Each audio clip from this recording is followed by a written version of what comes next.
Is here, Kevin O'Leary. You don't do business in California because it's poorly run. I got that. If Mamdani wins, will you do the same thing in New York City? Not do business here? Well, I think there's a policy issue around how much of this New York City policy is going to creep into the state. I mean, I love New York. I would want to do more business there if I could. Currently, the most interesting development in terms of institutional capital is the pursuit of data centers, which are multi-billion-dollar projects. New York has abundance of hydropower in the upper state. What it doesn't have is policy. It doesn't have stable policy. And so those of us who pursue these projects have quietly avoided attempting to do anything in New York because you can't get it done.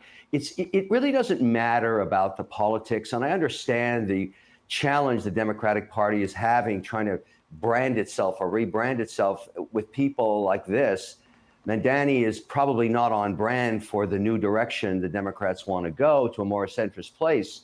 So it's tough for them. But for me, it's about where do I deploy capital and what are the policies? And so I just listen to policy and I don't like what I hear. It's that simple.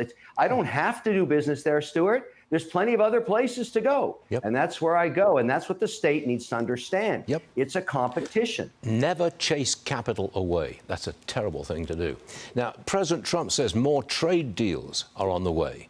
Yesterday, he unveiled a new deal with Bahrain, for example. You're an international business guy. How would you rate Trump's success on trade deals so far?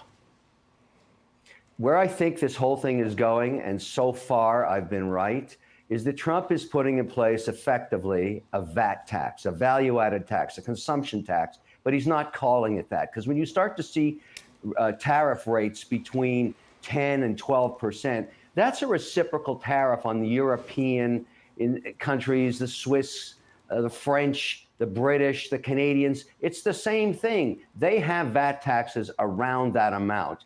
A blended rate in Canada, which is a deal being negotiated as we speak, is around 12%. Some provinces 10%, some 5%. But the point is, if you end up seeing a deal with Canada flat, reciprocal at 10, that wouldn't surprise me. It would make sense to me, and it would also not damage business. And so I would give him high marks in terms of success. People do not like to watch the sausage being made. It's difficult, but Trump doesn't give a damn. That's obvious. And he's happy to roll the cameras while all this goes on in the White House. You've seen it happen dozens of times. But if we end up globally with a reciprocal 10, 12%, I think everything works out, and the market thinks that too. That's exactly why these indices are near their all-time highs. Yeah, you've been right before. If you're right this time, and we do end up with 10 to 15% tariffs all around, I think the market can live with that, and so can the economy, because consumers are not going to be paying anymore, and the Treasury will get a chunk of cash from import duties. I mean, it could be a winner here.